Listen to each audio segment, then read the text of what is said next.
Grace, mercy, and peace to you from God our Father, Lord and Savior Jesus the Christ, on this fourth Sunday of Epiphany. Our text for the meditation today is from the Gospel. Please join me in prayer. Father, we ask, O Lord, that you would continue to fervor our spirit for the proclamation of the Gospel. There are so many things that keep us from shouting your name to the world. Help us, O Lord, be excited about what you do here in this place, excited about what you have done for us and for our eternal life. Let this message flow from our lips quite freely. In the name of Christ we pray. Amen.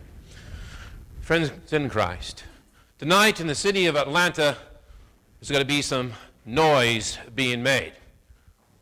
Thousands and thousands of people are going to be gathering in a stadium to watch 22 individuals fight over a leather oblong ball for 60 minutes, and at the end of the game, no one takes the ball home. Figure that one out. And yet thousands and thousands of dollars are spent on this thing.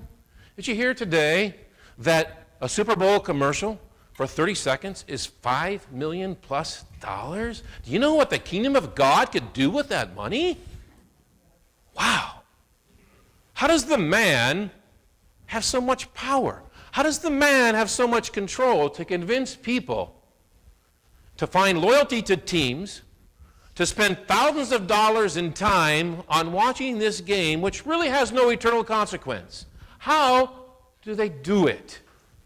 How do they make it that you feel you have to be in the game if you want to be somebody? Powerful, powerful marketers. And yet, you see it going from generation to generation. Tonight, you'll probably see some little baby in either a St. Louis Ram or a New England Patriot outfit. They know how to pass the message from generation to generation. They've got it figured out. The game goes on. How do we, as Christians, and how do we as a community of a church compare to that? Do we make as much noise about something that is more important than a football game? Do we make noise about a message that's been given to us that has eternal ramifications? Have you been making noise once you leave this building? Or do you only keep your noise here with the praise band, here in this community, where it's nice and safe and secure? Jesus, our Lord and Savior, was one that knew how to make some noise. And I kind of find it interesting that that's what St. Luke says Jesus was doing. I mean, in the gospel reading today, various translations take this Greek word, exolios, and translate it as a report or fame or news about him. But the Greek word is actually meaning noise. It's used to translate like roaring seas. It's used to translate like a noisy wind that happened on Pentecost. It's used to translate a blast of a trumpet, a loud and vibrant noise. Jesus was making some noise in Luke chapter 4. And how did he go about doing that? Well, Luke tells us that he was making some noise through his miracles and through his preaching with authority, his power over demons. Some people look at the Gospel of Luke and see that Jesus rebukes these spirits when they were speaking a truth. What do you have to do with us, Jesus of Nazareth? Have you come to destroy us? You are the Holy One of God. And Jesus rebukes the spirit. And you're kind of like, why do you want to shut him up? He's telling everyone what it is. But Jesus knows that everyone is aware that this person is demon-possessed. And demons cannot speak truth. And so once a demon says Jesus is the Christ, the crowd will immediately think Christ is a charlatan, that Christ is in league with the underworld to have the demons say these things, to make these wonderful things happen, so people will kind of see him as this great person. Jesus does not wish to accept testimony from a liar, and he rebukes the demons, especially the ones known in Luke chapter 4. For much later on, 7 chapters later, Luke says this is exactly what some of the people did against Christ. They charged him in being in league with those demons. The Pharisees, Luke chapter 11, verse 15, went on to say about Christ, he cast out demons by Beelzebub, the ruler of the demons.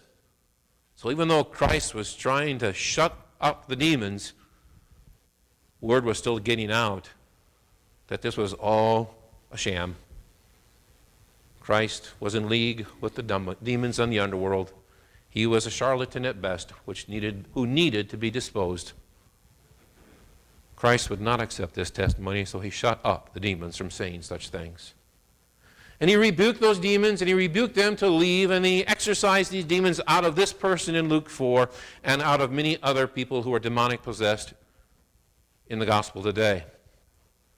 But there is another thing that Jesus did to make some noise, which Luke calls attention to, and it's the healing of Peter's mother-in-law.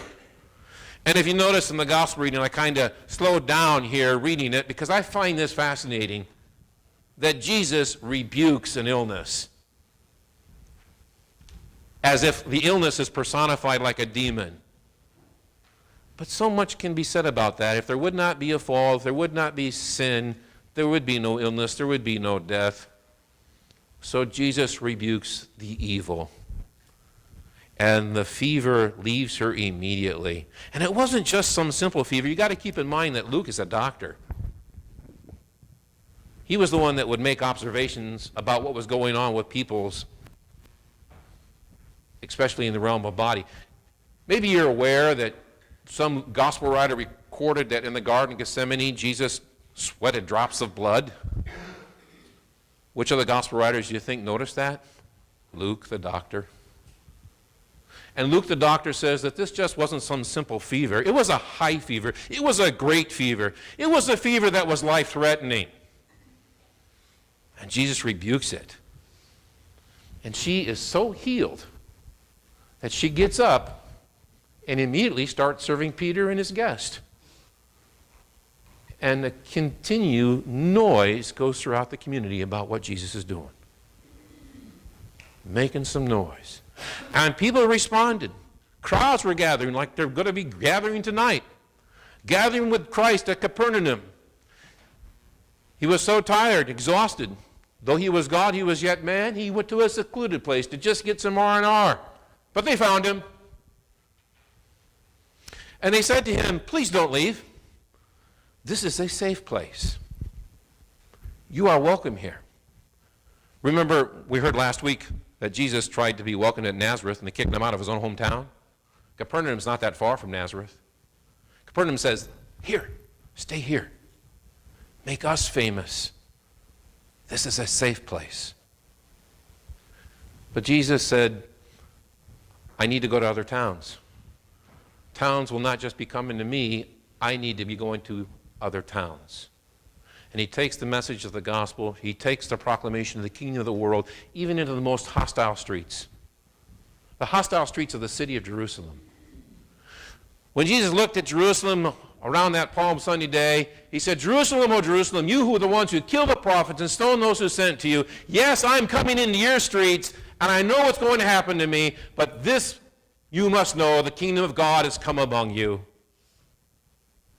Jesus would go even into the hostile streets of Jerusalem. And through the hostile reaction he received, God works out your salvation and works out my salvation. As the hostility increased to the point he was crucified for our sins and rose again from the grave 3 days later, Jesus takes the kingdom of God into the most hostile places so that you and I might be in the safest place of heaven someday. But as we wait for that safety, wait for that harbor, Christ now continues to break into our time and place. He breaks into time and place this morning. As the gospel was read to you, that is Jesus breaking into your life. When the sacrament of the altar is distributed to you, that is Jesus breaking into your life. He breaks into your time and place, and he does great things for you. He heals your soul. He forgives you your sins, strengthens you in his hope and his promises. And he exorcises any demons that you're struggling with right now, whatever they may be. Christ does great things. And yet, we know this, right? We know what church is all about through our confirmation and through worship and Bible study. We know it's all what it's about. We have it all up here. And many times it just kind of stays here because we don't want to usually take it out there because it's scary. Maybe afraid of some rejection, maybe afraid of ridicule, maybe afraid we don't got the story right. But we become like the wary Dallas Cowboy fan. You know, the Dallas Cowboy fan that'll wear his colors in the city of Dallas, very pride and joy. I'm a Cowboy fan! But he won't wear the colors in the hostile streets of Philadelphia. We'll wear our colors very nicely in here. But are you wearing them out there in a world that's hostile to the gospel? Are you making some noise out there with what Christ has done for you? It's so hard for us as sin wants to rebuke us. The tables seem to be turned. Jesus rebuked the demons, but now when we go out in that world, the world says, hush up! And they rebuke us from proclaiming a gospel that gives life to people. And we listen to the world. We let the world shut us up. That's probably because we've got all this head knowledge about Jesus, but sometimes our sinful nature won't let it sink into our heart. The breadbasket of our emotions and our passions. Because if we have our head and our heart together, I can tell you right now, you will not have any problem making some noise once you get outside those doors.